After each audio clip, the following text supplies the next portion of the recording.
Hi, നമുക്കൊന്ന് കുറച്ച് ചെമ്മീൻ കിട്ടിയിട്ടുണ്ട് കേട്ടോ. അപ്പോൾ ഞാൻ വിചാരിച്ചു ചെമ്മീൻ റോസ്റ്റ് ഉണ്ടാക്കാൻ. അപ്പോൾ സിമ്പിളാണ്, എങ്ങനെ ഉണ്ടാക്കാൻ നമുക്ക് നോക്കാം. കുറച്ച് ചെമ്മീൻ എടുക്കുക, അതിലേക്ക് കുറച്ച് കൊച്ചുള്ളി ചതച്ചിടുക, പച്ചമുളക്, വെളുത്തുള്ളി, കറിവേപ്പില പിച്ചിടുക. അതിനുശേഷം കുറച്ച് മുളക് പൊടി, കാശ്മീരി കിട്ടുകയാണെന്ന് വെച്ചാൽ അതും കൂടി ഇടുക കേട്ടോ.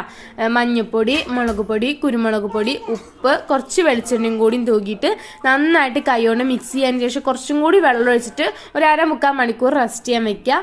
അതിനുശേഷം എന്ത് ചെയ്യുക, നമ്മൾ പാനിൽ കുറച്ച് വെളിച്ചെണ്ണ ഒഴിക്കുക. എല്ലാ പീസും ഇങ്ങനെ ജസ്റ്റ് സെപ്പറേറ്റ് ആയിട്ട് എടുത്തിട്ട് ഒന്ന് പൊരിച്ചെടുക്കുക. എന്നിട്ട് കുറച്ചുകൂടി കഴിഞ്ഞതിന് ശേഷം എന്ത് ചെയ്യുക, ബാക്കി മസാല മൊത്തം കൂടി തൂവി കൊടുക്കുക. എന്നിട്ട് നന്നായിട്ടൊന്ന് മിക്സ് ചെയ്ത് കൊടുക്കുക കേട്ടോ. മിക്സ് ചെയ്ത് കൊടുത്തിട്ട് അടി കരിയാൻ പാടില്ല.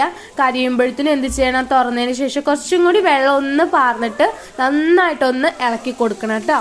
അപ്പോൾ സൂപ്പർ നമ്മുടെ ചെമ്മീൻ റോസ്റ്റ് ഇവിടെ റെഡിയാണ്. അടിപൊളിയാണ് ചോറിൻ്റെ കൂടെ ചപ്പാത്തിയുടെ കൂടെയൊക്കെ. അപ്പോൾ വീഡിയോ ഇഷ്ടമാണെങ്കിൽ സബ്സ്ക്രൈബ് ചെയ്യാൻ മറക്കരുതേ.